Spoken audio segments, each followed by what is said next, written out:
La disparition des choses d'Amélie Rajot va prendre la scène de l'Agora d'ici quelques jours. Amélie est avec moi. Bonjour et bienvenue.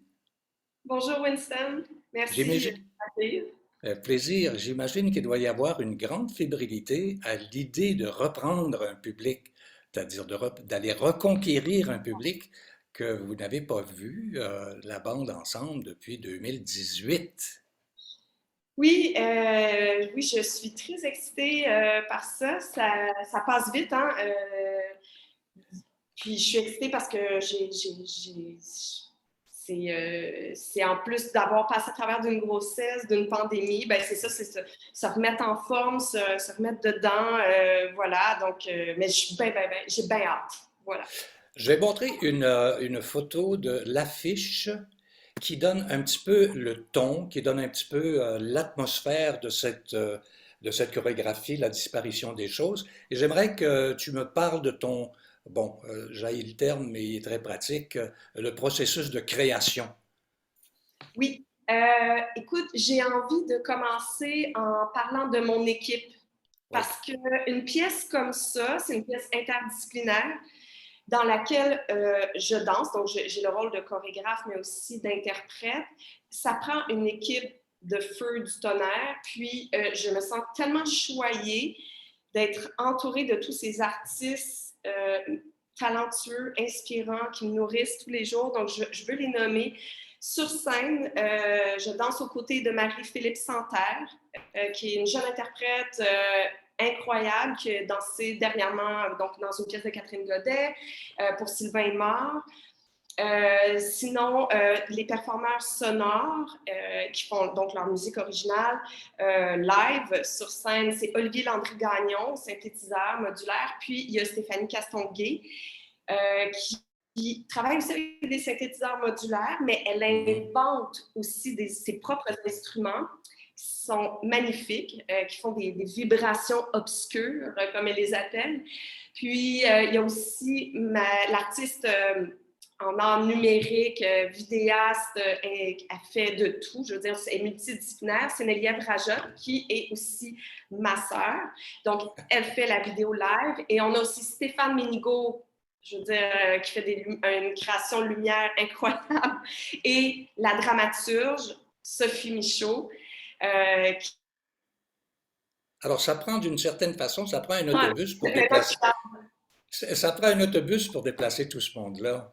ben oui. Puis là, j'ai pas nommé Sam Thériault à la technique, Maurice Gaston à la direction de prod. Ouais. Si il n'était pas là, je veux dire, ce show-là ne se ferait pas. Tout le monde y apporte du sien, voilà. Puis ben, c'est un show interdisciplinaire, euh, performatif. On est parti de la prémisse si la nature disparaissait du jour au lendemain, puis on vivait dans un univers que de béton, où il n'y a aucune nature, comment on réussirait à se connecter à cette absence, à ces sensations perdues? Comment on comblerait cette disparition? Parce que c'est vital, hein, cette connexion avec la nature. Puis on l'a tout plus ou moins vécu hein, pendant le confinement, Ouais. à plus petite échelle. Là, je vais vraiment dans une vision où tout disparaîtrait. Euh, mais voilà, fait qu'on est deux femmes sur scène dans un univers incertain, et on cherche à faire ressurgir, réactiver des mémoires, des sensations, mémoires sensorielles, musculaires liées à tous les touchés, contacts avec la nature. Je trouve ça assez fascinant comme façon de travailler. Mais quand tu me parles d'environnement, ça me ramène à ton spectacle que tu as présenté en 2018. Je vais mettre une image et les gens vont comprendre aussi, où tu avais les deux mains dans la terre. Et là, c'était l'abondance de matériaux, si on veut. Oui, ben c'est en fait cette pièce-là qui était la possibilité d'une tragédie. Oui, on voit sur la photo, c'est l'interprète performeuse Angie Cheng, la photo qui a été prise par Néliève Rajot, justement, qui fait la vidéo dans La disparition des choses. Mhm. Donc voilà, c'était une installation immersive, performative. Il y avait une centaine de plantes. Tout était blanc, Ouais. sauf avec ces centaines de plantes. Et il y avait un énorme module qui était amovible avec 4 kilos de terre là-dedans. 4 cubes de terre, je veux dire, des espèces de gros cubes de terre Mhm, conversés. mhm. Et, euh, et les interprètes, c'est ça, avaient vraiment les mains dans la terre et transformaient ce paysage, leur jardin, donc un environnement proche sur lequel les êtres humains ont un contrôle, hein, leur jardin. Et plus ça va dans cette répétition de gestes-là et le contact avec la matière, l'installation se transforme au fur et à mesure, vraiment finement. Alors, il y a une constante chez toi, dans la démarche, dans la pensée, dans la philosophie de vie, il y a une constante. C'est du moins ce que je peux constater parce que la production antérieure allait aussi un peu dans cette direction-là.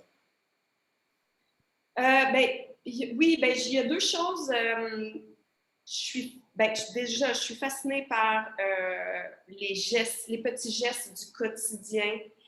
J'aime et j'aime, en fait, ça c'est la pièce Carnaval, donc on voit l'interprète Jessica Serly sur la photo.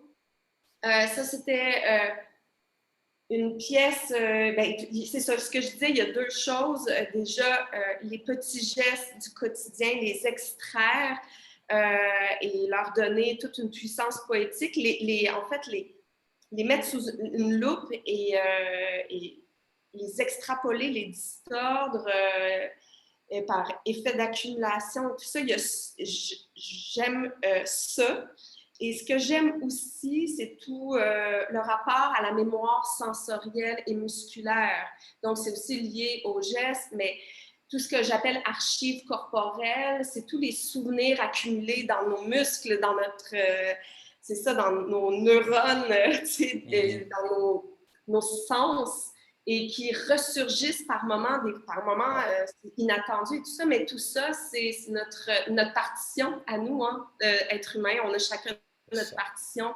J'aime sortir ces petites archives-là et en faire, voilà, les chorégraphies. Alors, ce que tu me proposes, je vois en tout cas dans ma tête, d'après ce que tu me racontes, que tu pourrais partir tout simplement d'un geste ou d'une réaction musculaire de la main, et ce serait le début d'une phase de création qui pourrait, à partir de ça, monter le long du bras, aller dans le corps, aller dans la tête et visiter l'ensemble, un peu comme on fait en méditation.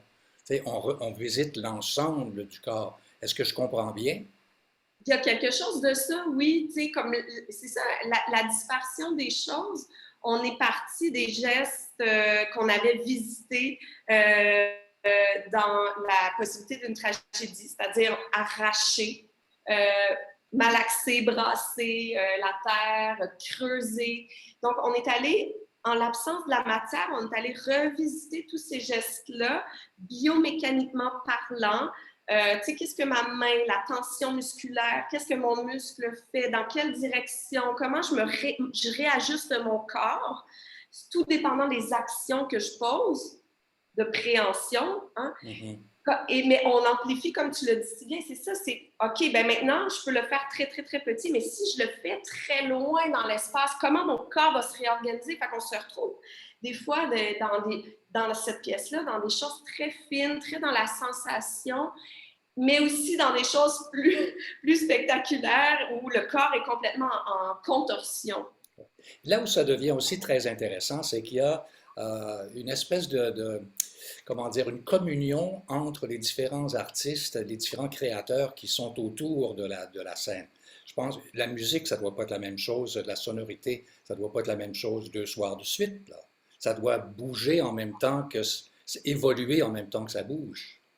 En fait, on a tous une partition de base, tu sais, qu'on s'en tient avec un certain minutage qui est approximatif. Tu sais, chaque Mhm. tableau là, qu'on traverse, on sait approximativement. Tu sais, il n'y a pas un soir où un tableau va durer 10 minutes puis l'autre soir 2 minutes. Ça se peut pas. Mais Mhm. le temps peut jouer en tu sais, de 45 secondes tu sais, d'écart. Mais c'est qu'on a tous une partition de base, mais les musiciens ne contrôlent pas tout. Tu sais, Mhm. ils savent pas. Des fois, ils envoient un son, puis ce soir-là, le son va sortir différemment. Euh, mais ils savent qu'ils doivent traverser au niveau de l'intensité, tu sais, que ça ils ne changent pas l'intensité du début, ils ne pourront pas mettre du beat au début, tu sais, ça se peut pas. Mais voilà, il y a quand même une marge de, ben, pas d'erreur, mais d'improvisation ou d'inconnu. On va l'appeler comme ça, une D'accord. marge d'inconnu. Mais au départ, si je comprends bien, le spectacle est écrit. Oui, c'est ça, il est écrit. Et on n'a pas le choix on n'avait pas le choix d'orchestrer le tout. Ouais. Mais on s'est gardé, c'est ça, des marges fines d'inconnus. L'avenir, là, vous êtes, je rappelle les dates, vous êtes là du 30 mars au 2 avril. Est-ce qu'il est prévu que ton spectacle, ta chorégraphie, va se promener par la suite? Oui, c'est prévu. Il y a déjà un diffuseur qui a confirmé, qui a vu un enchaînement la semaine dernière, sans lumière, sans vidéo, mais le diffuseur a été charmé, donc je sais que ça va être refait assurément. Et il y a beaucoup d'autres diffuseurs qui vont venir voir la pièce la semaine prochaine. Et c'est sûr que mon agent Nicolas Fillon, il va tenter que ça tourne au mieux parce que c'est ça qu'on souhaite, c'est sûr. Amélie, je te dis un gros mot de Combronne pour effectivement la première. Je te souhaite aussi d'avoir une reconnaissance qui te permettra peut-être de voyager à l'extérieur du pays avec ça, où tu l'as déjà fait. Alors, merci beaucoup pour ta disponibilité aujourd'hui. Je rappelle que c'est à l'Agora, c'est dans l'édifice Wilder, et que les dates sont encore une fois du 30 mars au 2 avril. Merci beaucoup, Amélie. Merci à toi.